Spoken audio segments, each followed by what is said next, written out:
할렐루야. 오늘도 이 기도의 자리에 나오신 모든 분들 환영하고 축복하고 또 저와 여러분 가운데 예수 그리스도의 은혜와 평강이 가득하기를 소망합니다. 오늘 말씀의 제목은 마르다는 일을 하고입니다. 우리 본문의 말씀을 잘 아시죠? 마르다와 마리아 이야기. 벌써 제가 설교를 지금 하지 않아도 우리가 본문만 읽어도 아마 많이 들어봤던 그 말씀들이 떠오를 것입니다. 저 역시도 이 말씀들을 하면서 제가 마르다를 생각하면 일을 열심히 했으나 주님께 혼났고 그가 대비되게 마리아는 더 좋은 것, 예수님 발치에 앉아서 말씀을 듣고 예수님의 심지어는 나중에는 예수님 발에 그 향유를 붓는 칭찬받는 마리아. 그래서 여러분 일 너무 열심히 하지 마시고 마리아처럼 더 좋은 것을 택하십시오. 말씀을 더 가까이 하십시오. 라는 설교를 많이 들으셨을 겁니다. 그래서 또 우리 안에도 이런 생각이 있을 거예요. 어떤 분주함이 있으면 내가 마르다 같이 되면 안 되는데, 내가 교회 안에서 마르다처럼 하면 안 되는데, 그런 정죄감이 틈탈 때도 있을 것입니다. 그런데 오늘 말씀을 가만히 들여다보고 그 성경의 상황들을 보면 마르다는 없어서는 안 되는 존재예요. 예수님께서 베다니의 그 마르다의 집에 갑니다. 마르다, 마리아 그리고 나사로 이렇게가 형제였죠. 그래서 그들이 있는 곳을 지나면서 이제 그곳에 들러서 함께 교제하고 나누고, 특별히 말씀해 보니까 마르다가 예수님을 영접하여서 여러 가지 일을 하였다는 것은 여러 음식을 준비하고 있었던 걸 우리가 생각을 해볼 수가 있습니다. 예수님을 비롯하여서 제자들이 함께 모였고, 또 예수님이 오면 예수님과 제자들만 오는 게 아니죠. 온 동네 사람들, 예수님 보기 위해서 온 사람들 이렇게 막 왔을 것입니다. 유대인의 풍습은 우리 집에 온 손님은 무조건 내가 환대해서 대접해야 되는 풍습이 있어요. 그래서 유대인의 풍습은 우리 집에 온 손님을 내가 대접하거나 내 형편의 어떤 상황이 어려워가지고 대접하지 못하면 매우 치욕스러운 일로 그들은 생각을 합니다. 이제 그게 성경에 기반된 어떤 풍습이겠죠. 그래서 그 마르다는 예수님을 대접하기 위해서, 제자들을 대접하기 위해서 열심히 일을 하고 준비하고 있었던 것을 우리는 알 수가 있습니다. 그래서 마르다가 없으면 예수님을 비롯한 제자들은 오늘 밥도 한 끼도 못 먹고 거기 모여있는 사람들도 어떤 음식도 하나 얻어 먹을 수 없을 거예요. 그런데 대부분 이 성경을 보면 마르다는 잘못한 사람, 마리아는 잘한 사람, 이렇게 우리는 끝맺어버리곤 맙니다. 옛날에는 그렇게 많이 설교를 우리가 들었어요. 그래서 교회 안에서 일하는 거 집중하다가 예배 빼먹고 또 예배 시간 늦고 이런 거 하지 말라, 이런 이야기를 저 역시도 많이 들으면서 자랐습니다. 그런데 제가 이 마르다와 마리아의 그 이야기를 이제 묵상하면서 계속해서 이 마르다에게 주목이 가는 거예요. 너무 불쌍하잖아요.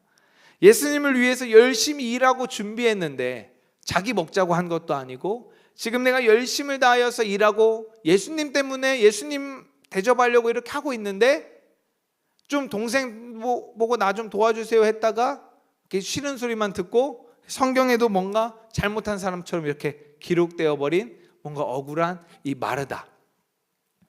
우리는 항상 이 마르다를 생각하면서 뭔가 미성숙한 모습, 그리고 조금은 이제 정죄되는 모습으로 생각합니다.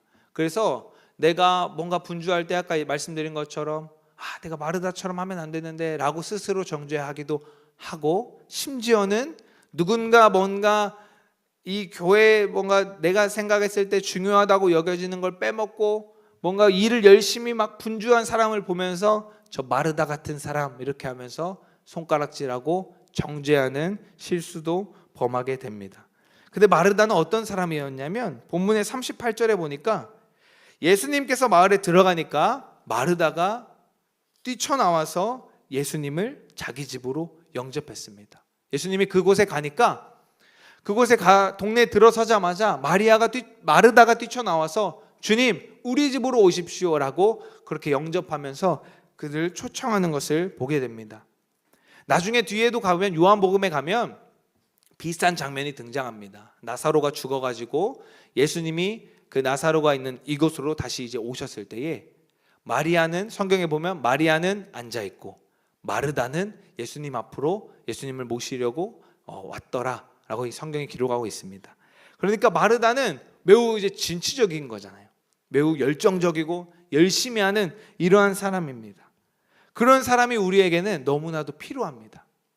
교회 안에는 말씀과 기도 너무나 중요하지만 무엇인가 돌아가는 일을 열심히 하는 사람이 필요해요.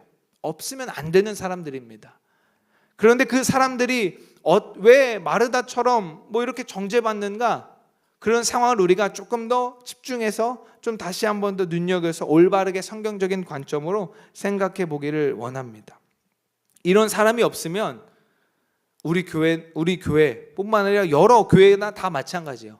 일하는 이 마르다 같이 열심으로 나서서 하는 사람이 없으면 아무 일도 되지가 않습니다. 말은 많이 하고 영적인 얘기, 성경적인 얘기 많이 할 수 있으나 실질적으로 일이 돌아가지 않게 돼요. 그럼 마르다는 왜 이렇게 혼이 났을까? 한번 우리 뒤이어서 40절과 41절의 말씀을 보겠습니다. 40절과 41절, 41절과 40절 먼저 말씀 앞에 보면 마르다는 준비하는 일이 많아서 마음이 분주했다라고 성경이 기록하고 있습니다. 마음이 분주한 거예요. 무엇인가 지금 내가 열심히 너무 앞서다 보니까, 나의 열심이 앞서다 보니까 분명 그 마음의 어떤 시작은 주님을 대접하고 주님께 무엇인가 하려고 했는데 마음에 자꾸 분주함이 오는 것입니다. 무엇인가에 집중하지 못하고 분주한 것이죠. 그리고 한 걸음 더 나아가서 주님은 이렇게 말합니다. 41절에 함께 읽겠습니다. 시작. 주께서 대답하여 이르시되 마르다야 마르다야 네가 많은 일로 염려하고 근심하나. 심지어 주님이 말씀하시는 것처럼 마르다는 많은 일 때문에 분주했을 뿐 아니라 염려하고 근심했다라고 말하고 있습니다. 주님은 분명히 여기서뿐만 아니라 염려하고 근심하지 말라고 주님이 가르치시죠. 그래서 마리아를 칭찬하시면서 좋은 것을 택하라라고 말하면서 이 장면이 끝이 납니다.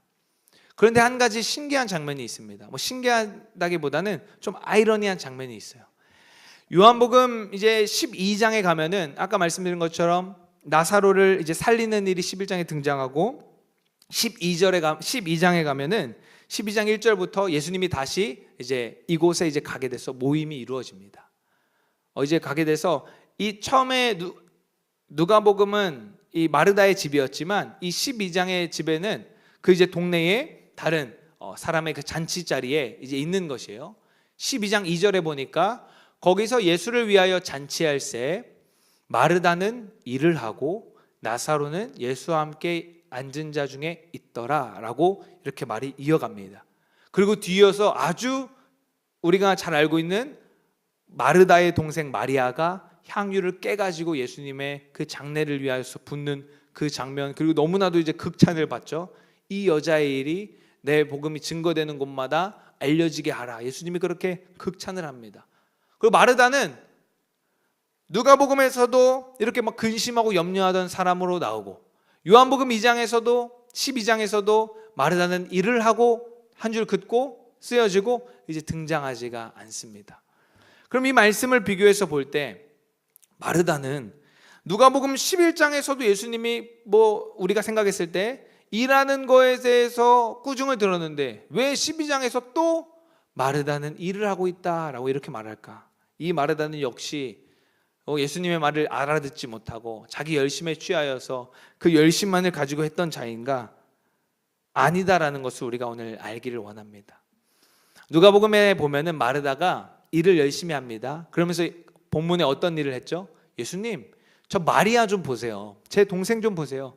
저렇게 내 일을 돕지 않고 저렇게 앉아가지고 있는 것을 좀 얘기를 해가지고 지금 이거 해야 되는데, 지금 이거 차려야 되는데 일단 먹고 해야 되지 않겠습니까? 이렇게 마리아를 독려하면서 이렇게 해주라고 예수님께 말했던 것을 볼 수가 있습니다. 그리고 예수님이 뭐라고 말씀하셨죠? 좋은 편을 택하라. 마리아는 좋은 거를 택하였고 몇 가지만 하든지 혹은 한 가지만이라도 족하니까 그것을 좋은 거를 택하라라고 마르다는 들었습니다.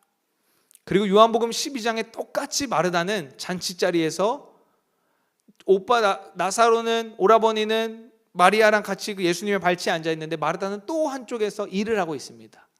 그런데 그 이후에 더 이상 아무 말도 등장하지 않아요. 어떤 차이가 느껴지시나요? 똑같이 일을 하고 있는 마르다인데, 똑같은 사람이고 비슷한 상황에서 똑같이 일하고 있는 마르다인데 어떤 차이가 느껴지시나요? 누가복음에서 마르다는 내가 주님의 일을 하고 있다고 하지만 나의 시선과 나의 마음은 마리아를 향하고 있었어요. 내가 지금 주님을 위해서 이걸 준비하고 있지만 계속 뭔가 음식을 장만하고 준비하면서 마음과 생각이 자꾸 마리아한테 가 있는 거예요. 저 여자아이는 그 좋은 표현으로 저 여자는 내 동생 저 여자는 왜 저렇게 하고 있나? 자꾸 내 마음이 신경이 저기만 향하고 있는 거예요. 그러니까 주님을 위해서 준비하는 그 마음에 그 기쁨으로 하는 것을 하지 못하고 자꾸만 마리아에게 쟤한테 쟤는 왜 이렇게 할까요? 저렇게 할까요? 자꾸 그 마음이 향하던 것입니다. 그런데 요한복음 12장에 와서는 단순히 한 줄 마르다는 일하고 있었다라고 그렇게 말하고 있습니다. 이때의 마르다는 이제 더 이상 자신의 동생 마리아를 신경 쓰지 않는 거예요. 주님이 가장 좋은 것을 택하라, 몇 가지만 하든지 한 가지만 하든지 좋은 것을 택하라라고 하셨을 때 마리아는 주님 발치에 앉아서 말씀 듣는 것이 자기에게 좋은 일이었고, 마르다는 자기 자리에서 자기에게 주어진 그 달란트를 가지고 음식을 준비하고 잔치를 준비하면서 주의 일을 하는 것이 좋은 일이었던 것입니다.